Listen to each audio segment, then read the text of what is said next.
everybody. Thank you so much for joining me for another episode of 10 Minute Tuesday. This is a special episode. This is a 100th episode, and you might see some things differently where I am actually being interviewed, and I have someone to the left of me who's actually being the host. So I'll let her introduce herself, and we'll get into it. Hello, everybody. My name is Kim Tyler. I am the proud wife of Sekou Tyler, and I'm super excited to be here today for his 100th episode. Quick review of me. I am a wife, I'm a mother, and I also am a product manager by trade. So, super excited to be here. So, Sekou, you've been a data analyst, so go ahead, introduce yourself. Hey everybody, I am Sekou Tyler and I'm the founder and CEO of Royal Blue Analytics. We are a data analytics and AI consulting company, but I've been in the industry for 10 plus years where I've been specializing in Power BI, Tableau, Snowflake, Fabric, anything to keep a job and keep this woman beside me happy and smiling. I've been in the industry for a long time. I've done a number of things and started at DaVita, and then I worked at different companies, worked at Lovalytics, and then I went independent two and a half years ago, where now I run an organization and doing all things and creating content and doing a whole bunch of stuff. So it's been a fun journey and a fun ride. Amazing. Well, tell me, how did you get into the role? What compelled you to go into data? Yeah, great question. So I got into data by accident. So my first job was at DaVita, and I started on the help desk, ironically. So shout out to my DaVita friends that are still around, Vicky, Ka, Chrissy, all the people that were there when I was at DaVita. But I had an opportunity. I worked on the help desk, and there was a promotion opportunity, and I had a chance to either go into two different areas. I could have went into this is a time when President Obama was in office, and there was a big push for electronic medical records to be installed. And so I went for a position within DaVita to be on the project management team. But then there was another position I went into where it was a data analyst role, and I'd be responsible for analyzing help desk tickets and incident tickets. And I got offers for both, but I liked the data analyst one because it came first. And so there's no telling what would have happened because I was chasing money at that time in my career. I think I was like 23, 24, and we had just started dating, so I needed money and to try and impress you. But I think that I got the first offer was the analyst one, but I ended up liking it in Excel and just picking up different things. But if I hadn't, I think about it often. If I hadn't said yes to that role, where would I be at today? But that first promotion to be a process analyst and learn Excel really skyrocketed me. So shout out to Kevin Anderson for the promotion and believing in me as I was a young youth. So what you're saying is that I compelled you to do data. Yeah, 100%. Yeah, actually, that's the right answer, right? My wife, Kim Tyler, compelled me to be in data to begin with. All right, we got to ask, what's your least favorite part of the job to date? Yeah, so my least favorite job I've ever had was when I was unfulfilled. So this is before we started dating, actually, and it was right after I graduated. So I graduated college in 2009, and there was the whole housing crisis and all the stuff. So the economy was pretty much tanked. And I was in the belief that, just because I had this degree, I should be able to find a job easily and everything would be fine. And that didn't come to fruition. So had a whole bunch of one-off jobs just trying to maintain and just, I grew up with a whole bunch of um, belief that stuff was going to be fulfilled for me without necessarily having to put into work. So there's always so much potential that I always had with opportunities. So within there, my least favorite job was I was actually a security officer for an organization, and I worked there, and I worked at another one. So I was like hustling, but I was working like 15 hours a day, but it wasn't like hard work. And so it was my least favorite because I wasn't really pushing myself to the standard that that I could be even internally at that time. And so within there, that was my least favorite just because I just wasn't there and doing the things that I want to do and could be doing. I can see that for sure. And tell me what's your biggest failure you would think, and what did Yeah. you do to learn from that experience? So my biggest failure in my career, I have two. So there's two.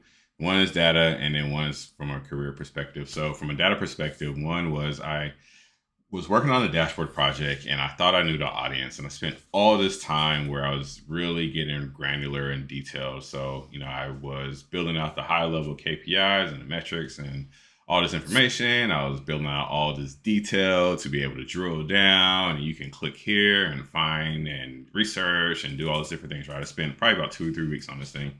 And when it was time to deliver it, the audience was actually for an executive C suite. And so they really just needed high level information, what was going on. They didn't need all the granular, detailed information. And so I consider that a failure in that regard because I didn't understand who I was building for. And that much time went away. It was 3 weeks, and the product that I delivered didn't hit the mark because I didn't ask the appropriate questions. So that's always a valuable lesson that I think of, like when I'm starting to work on something. Is like, all right, who's the audience? Who am I building this out for? What do they need? So on and so forth. So that was a valuable lesson early in my career. And then number two, same company actually. This was I went for a promotion. Well, no, I went for a new position at an external company, and it was one of the big four. And at the time, I thought I was just this headshot. I was the person who know all things BI. I think I was starting to feel myself in the Tableau community. I just was like, hey, I got this job. It's no big deal. And when I went for the interview was tough. It was challenging, and I still had it, and I still knew someone at the organization, so I thought I had an inside track anyway. Ultimately, didn't get the position, and what I found and realized is that I have to go back to the drawing boards, and I have to really do the work and put in the extra effort to understand, this industry and this data stuff. And from there, it was one of those things where, one, I'm glad I didn't get it because it set me on a whole path and direction. I don't even know if I'd be independent right now. But it also made me prepare and be curious about what's ever evolving. And so because of that, no in that moment has shifted how I approach different problems and solutions when I want to grow and evolve. I like that. As a product manager, I can surely relate. It's all about understanding your audience with your first failure, but also being able to make sure you know the things that you can relate and know the people that you can help. So, very sound advice. Okay. So, what's one piece of advice you'd give to someone starting out in their career? Yeah, so this is a great question. So I've recorded 100 of these, and I've heard so much great advice, and I've always thought about this myself if I ever got a chance to interview. So one piece of advice I would give someone who's just starting out is to always be curious and be problem solving and understand, what you're building out and what it is that you want to go. Always try different things and try and invest in yourself as much as possible into things that you enjoy doing. Um, because you are your best investment. So if you enjoy this career or you want to learn more, put the time and the money into it. No one's going to come here and going to save you. So put the energy of learning what's going on, get on YouTube, get involved in communities, put stuff out there, learn in public. Do all that, and you'll see that the reps, it's kind of like working out and weightlifting. The more reps you do, the stronger you're going to be in this craft. So put the time in it, go to different conferences and workshops and stuff, and invest in yourself. Because when people see that you're investing in yourself, they know you're for real. Number two would be networking. So your network is the piece of it. So connect with as many people in the right way. Do it the right way. Don't just be this person who's just trying to connect with 100,000 people because you want to follow in and likes and impressions on LinkedIn or Instagram. Like, don't do it for that way. Do it because you actually want to connect with people, and you really care about the craft and helping and problem solving and understanding what it is that you do and how you can help the organization or the people that you're working with.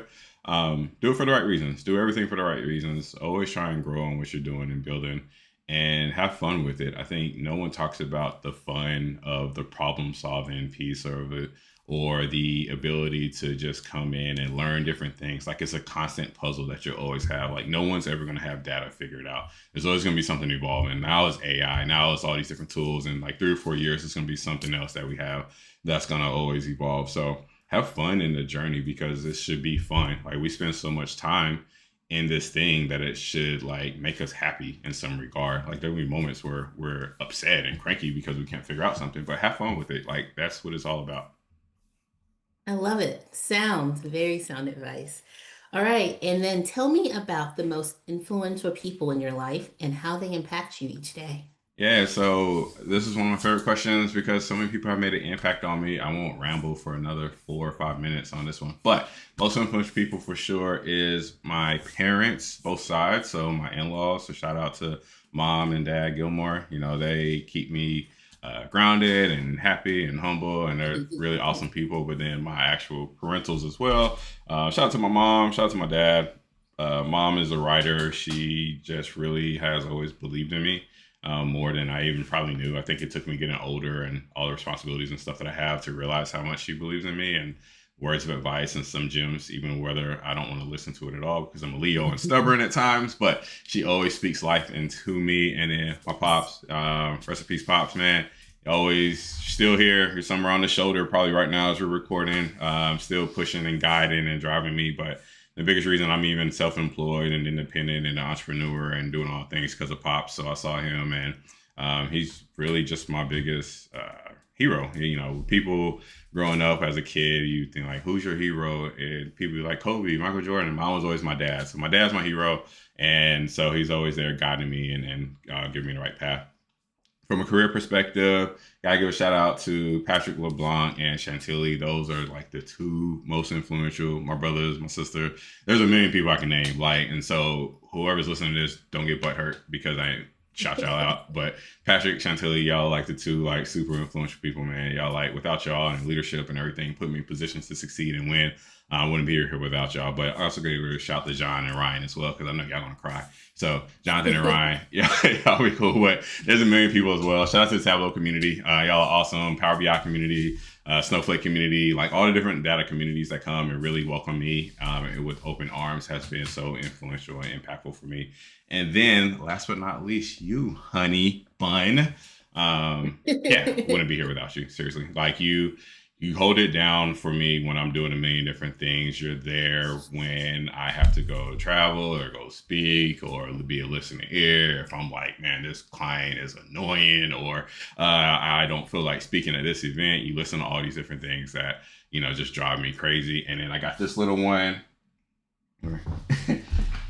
We have this little one here as well, who is the solid foundation for us. So, you know, you two keep me grounded and happy, and just, you know, the things that can fill up your mind when you are doing a million different things don't matter when I get to come home and hang out with y'all and speak. So when I'm not Sekou, or if I'm not 10 Minute Tuesday or CEO, I'm just Sekou. I get to hang around with you two, and y'all keep me happy. So those are the influential. And when it is sad, you just take a deep breath from time to time. That's right. Everybody needs to hear that too. That's right, Kenzie. Tell the people out there. Amazing, amazing. Well, thank you so much for this opportunity. Last but not least, I have to ask, where can the listeners find you online? Hey, listeners can find me online at LinkedIn. Follow me at Sekou Tyler on LinkedIn. I'm there. Social media is all one area. So SQL, SEKOU, Sekou. I'm on Twitter and Blue Sky, Instagram, Snapchat. Follow the business website at royalblueanalytics.com. You're going to start seeing some more content out there. Follow me on Substack and Medium. I'm starting to blog more this year. I'm everywhere. So follow me, SQL, SEKOU. And if you need speakers or anything in your area, let me know. We'll come around. If you need some product advice, hit up Kim. Where's she at? That way? Yeah. Hit up Kim. She'll knock it out. You know, greatest product person that I know. Don't that if you're mad, you always have to eat a beef flesh and temperature. But if you get mad, just tell your mommy and daddy, and they will watch up to you. That's right. Good job, sweetie. Amazing. Amazing. All right. Well, thank you so much, Sekou, for your time and efforts. And we can't wait for 100 more. Awesome. Thank you so much for doing the interview. And then I'll switch back into host mode. So if you haven't already, please like, share, and subscribe. And we'll talk to y'all next week. I don't guarantee that you'll have more kid cuteness in your videos, but follow us for next videos. And y'all have a great week. Peace. See ya.